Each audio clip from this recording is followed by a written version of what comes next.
Sebuah bus pariwisata asal Solo, Jawa Tengah menabrak tebing Bukit Bego, Padukuhan Kedung Bueng, Kelurahan Wukirsari, Kapanewon, Imogiri, Bantul, pada Minggu 6 Februari 2022.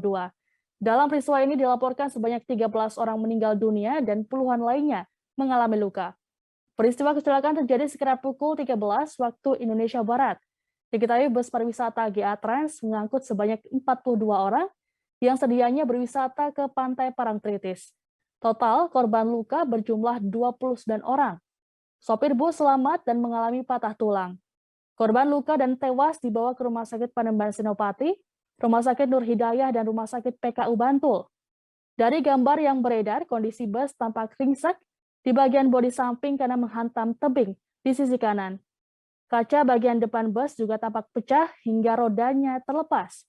Ada dugaan sopir bus tak menguasai medan jalan. Saat kejadian, sopir berupaya menghindari kendaraan lain dengan membanting setir ke kanan.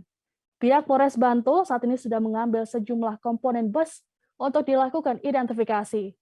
Dari hasil pemeriksaan speedometer, kecepatan bus pariwisata mencapai 40 km per jam. Menurut keterangan polisi, bus sudah oleng dari arah timur atau objek wisata Taman Mangunan. Sementara itu, berdasarkan keterangan warga setempat bernama Bahriah, dirinya mendengar suara benturan yang cukup kencang. Ia sempat melihat ada satu orang yang diduga pengemudi bus keluar dari kendaraan tersebut. Orang yang diduga sopir bus tersebut kemudian langsung meringkuk tak sadarkan diri di samping kendaraan. Ini polisi juga masih melakukan penyelidikan.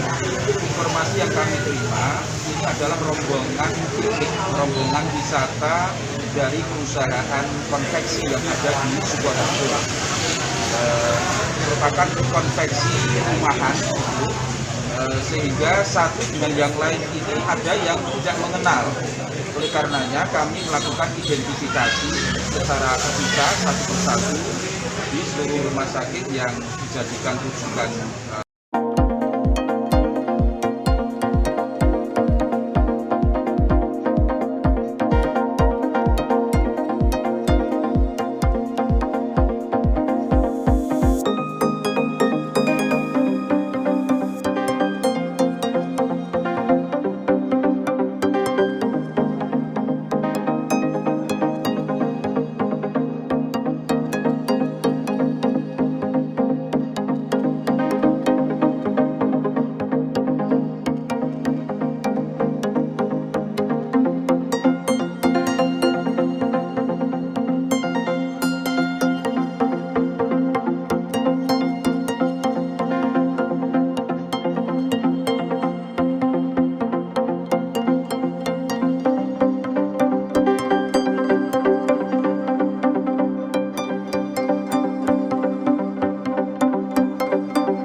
Jangan lupa subscribe, share, komen, dan like ya.